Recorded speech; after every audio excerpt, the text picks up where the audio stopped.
네, 감사합니다. 오늘은 죄보다 더 무서운 것, 죄보다 더 무서운 것이다라고 하는 제목으로 말씀 함께 나누도록 하겠습니다. 오늘 고린도전서 5장의 말씀은 그 바울이 고린도 안에서 어떻게 보면 좀 벌어진 고린도 교회 안에 벌어진 충격적인 그 사건에 대해서 책망하는 내용입니다.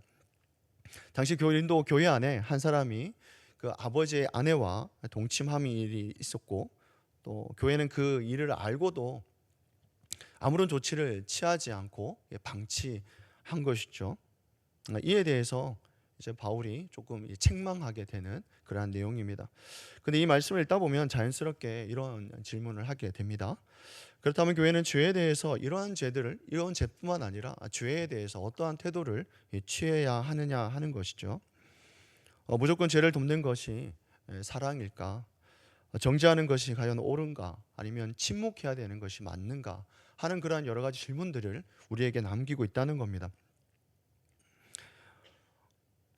때로는 이 주제가 조금 무거운 주제일 수가 있는데, 오늘 본문을 통해서 우리는 교회가 지녀야 할 거룩한 태도, 그리고 죄를 어떻게 다뤄야 하는지에 대해서 한번 생각을 해보면 좋을 것 같습니다. 우리 1절을 함께 이제 보겠는데요. 1절을 함께 읽도록 하겠습니다. 시작하시겠습니다. 너희 중에 심지어 음행이 있다 함을 들으니 그런 음행은 없는 것이라 누가 그 아버지의 아내를 취하였다 하는도다. 여기에서 음행이라고 하는 단어를 찾아보면 이는 단순히 성적인 그 부도덕을 넘어서는 것을 얘기합니다. 당시 이방 사회에서도 수치로 여길 정도로 극단적인 그런 음행, 다시 말하면 도덕적 타락을 의미하는 것이죠. 그 아버지의 아내를 취했다 이 말은 계모와 근친상간을 했다라는 말 아니겠습니까? 이는 레위기 18장 8절과 신명기 22장 33절에서도 이 명확하게 어떤 금지된 일이었습니다. 교회가 거룩함을 드러내야 될 뿐만 아니라 또 그 거룩함을 세상 밖에서 드러내야 되는 것이 바로 이 교회 역할이었는데, 그보다 더 못한 일들이 교회 안에서 일어나게 된 것입니다. 근데 이거보다 더 심각한 것이 있죠. 그 다음인데 2절을 보니까, 우리 2절을 다시 한번 읽도록 하겠습니다. 읽겠습니다. 자, 그리하고도 너희가 오히려 교만하여져서 어찌하여 통한이 여기지 아니하고 그를 행한 자를 너희 중에서 쫓아내지 아니하였느냐. 교회 안에 음행이 일어난 것도 당연히 문제이긴 하겠지만, 그보다 더 심각한 게 뭐냐면 그걸 두고도 아무것도 하지 않았다라는 것입니다. 여기에 보니까 교만하여졌다라고 하는 말을 찾아보면 바람에 부풀었다 이런 말이거든요. 바람에 부풀었다. 그러니까 교회가 죄를 애통히 여기기는커녕 스스로 대단하다라고 착각하고 있는 상태. 그러니까 교회가 지금 자기 자신이 자기가 잘하고 있다라고 착각하고 있는 그런 상태에 있었다라는 말입니다. 왜 그랬을까라고 생각을 좀 해보니까, 그 당시의 배경을 좀 찾아보니까 당시 고린도는 철저히 계층 사회였다라고 합니다. 그러니까 교회 안에 역시 그 영향을 받은 것이죠. 학자들에 의하면 이 음행을 행한 자는 고린도 교회에서 유력한 후원자이거나 아니면 재정과 그런 영향력 아래서 상당한 그런 좀 행사할 수 있는, 그런 영향력을 행사할 수 있는 그런 사람이었다라고 보고 있습니다. 그러니까 그 누구도 건들 수 없는 그런 위치에 있었다라고 하는 것이죠. 그러니까 교회 안에 성도들이 그 사실을 알고 있었지만 이 사람이 가진 부와 때로는 지위, 교회 안에 대한 영향력 때문에 말을 하지 못했다는 겁니다. 다시 말하면 그 교회 안에서 일어나지 말아야 할 음행에도 불구하고 그런 일이 있었음에도 불구하고 치리하지 않은, 권징을 하지 않았던 이유가 그들의 어떤 부나 지위, 위치 때문에 그렇게 하지 않았다라고 하는 것이죠. 이 바울이 분노한 이유가 여기에 있었습니다. 죄보다 더 무서운 것은 그 죄에 대해서 공동체가 침묵한다는 것입니다. 침묵한 것에 대해서 이렇게 강하게 책망하는 것이죠. 사랑을 이름으로 죄를 방치하고 유익이라고 하는 그런 것으로, 핑계로 무감각해지는 것, 그것이 교회를 병들게 하는 이유가 된다라는 사실을 오늘 본문을 통해서 알 수가 있는 겁니다. 이어 3절에서부터 5절을 보게 되면 바울이 이제 징계의 목적에 대해서 정확하게 얘기를 해주고 설명해주고 있는데, 이제 5절을 보게 되면 이런 말씀을 합니다. 이런 자를 사탄에게 내어 주었으니 이는 육신은 멸하고 영은 주 예수의 날에 구원을 받게 하려 함이라. 사도 바울이 그 교회를 향해서 책망하는 이유에 대해서 이제 좀 정확하게 얘기하고 있습니다. 사실 사탄에게 내어줬다고 생각하니까 좀 상당히 무겁습니다. 이 내용 자체가. 당연히 이제 음행을 행한 부분에 대해서 있을 수 없는 일이 있었음에도 불구하고 그냥 내쳐버린다고 하는 그러한 느낌을 받을 수가 있는데, 살펴보면 그 안에 좀 복음적인 핵심이 있죠. 복음의 핵심이 무엇인가가 담겨 있는데, 여기에 보면 동사를 찾아보니까 내어주다라고 하는 동사가 있습니다. 이제 헬라어를 찾아보니까 파라디도미라고 하는 단어입니다. 이 파라디돔이라고 하는 단어를 찾아보면 예수님이 우리를 위해서 자신을 내어주었다라고 할 때 그 내어주었다라고 하는 그런 단어입니다. 그러니까 이런 단어들은 아무 때나 사용하지는 않거든요. 그러니까 사도 바울이 말하는 사탄에게 내어주었다, 이 말은 그 사람을 파멸시키는 것이 목적이 아니라는 얘기입니다. 그러니까 그 사람을 아예 그 공동체 안에서 제외시켜 버린다. 죄를 지었으니까 너는 이제 공동체 안에서, 교회 안에서 주방이다라고 하는 것이 아니라 회개할 기회를 주기 위한 조치라는 겁니다. 회개할 기회를 줘서 돌아오기를 원하는 것이 목적이라는 것이죠.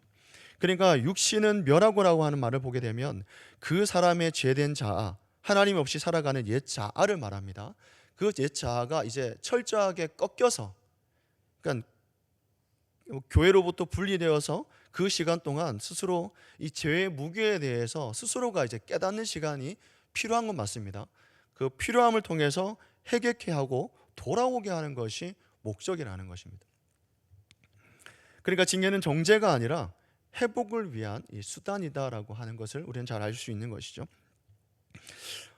오늘날에도 이 말씀은 매우 좀 민감한 주제가 됩니다.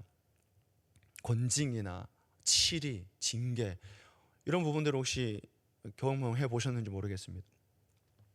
오늘날 교회 안에서도 죄를 묵인하거나 지위와 그 영향력 때문에 그런 침묵하는 일들이 종종 있습니다. 이런 일들이 특별히 이단에서는 많이 나타나지 않겠습니까? 뭐 구원파나 뭐 다락방 같은 경우에 특별히 그 목회자의 타락을 두고 그냥 이게 이제 언론에 크게 드러나게 되면 유익하지 않으니까 덮어버리려고 하는, 그래서 치리하지 않는 그런 일들이 좀 많이 있지 않겠습니까? 그뿐만 아니라 성도 안에도, 성도의 어떤 그런 생활 속에서도 그런 일이 드러남에도 불구하고 교회가 이런 걸로 언론에, 사회에 나가면 안 좋다 해서 덮어버리는 그런 경우들을 보게 됩니다. 그러나 바울이 말하고 있지 않습니까? 침묵은 사랑이 아니다라고 하는 것이죠.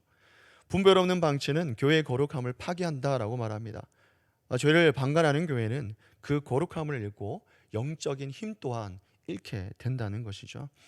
동시에 죄를 책망함에 있어서 사랑 없는 정죄도 성경적인 것이 아니다라고 우리에게 분명히 말씀을 합니다.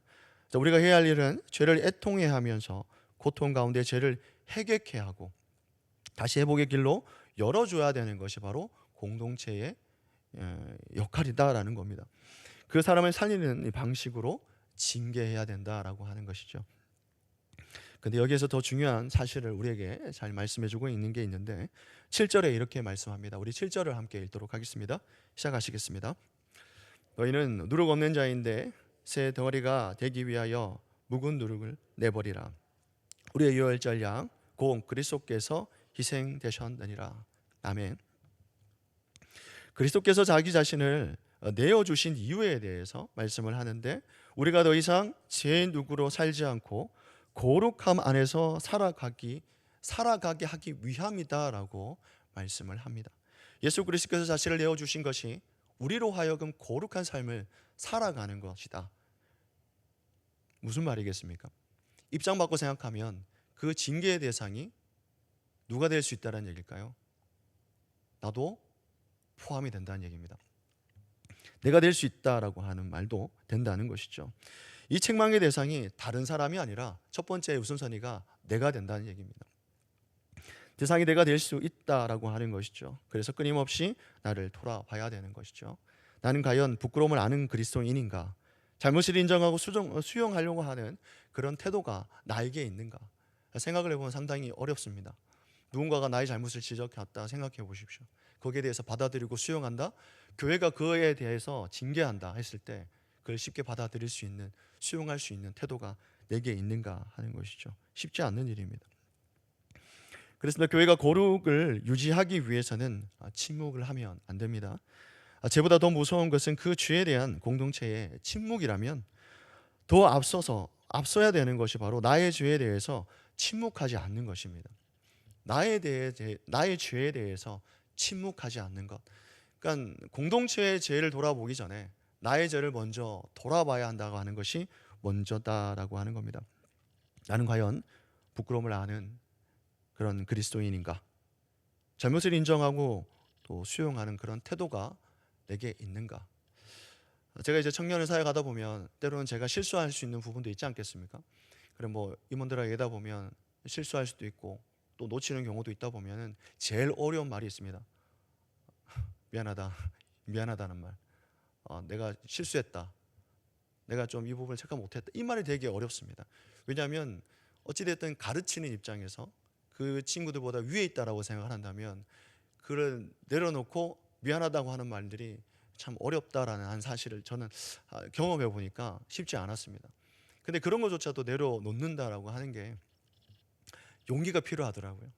그러니까 어떤 징계함에 있어서 책망함에 있어서 그걸 나에게 먼저 적용한다는 것 자체가 용기가 필요하다는 사실을 깨닫게 됩니다.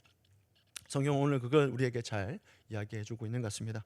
나는 과연 부끄러움을 아는 그리스도인인가? 어떤 것보다도 그 적용 대상이 내가 되어야 하는데 나는 그걸 수용하고 받아들일 수 있는 태도가 되어 있는가 하는 것이죠. 오늘 우리에게 그것을 오늘 본문은 질문하고 있는 것 같습니다. 오늘 하루도 나를 돌아보고 나의 부끄러움을 생각하는 저와 성도님 되시기를 주 예수 그리스도 이름으로 축원합니다. 아멘. 기도하시겠습니다.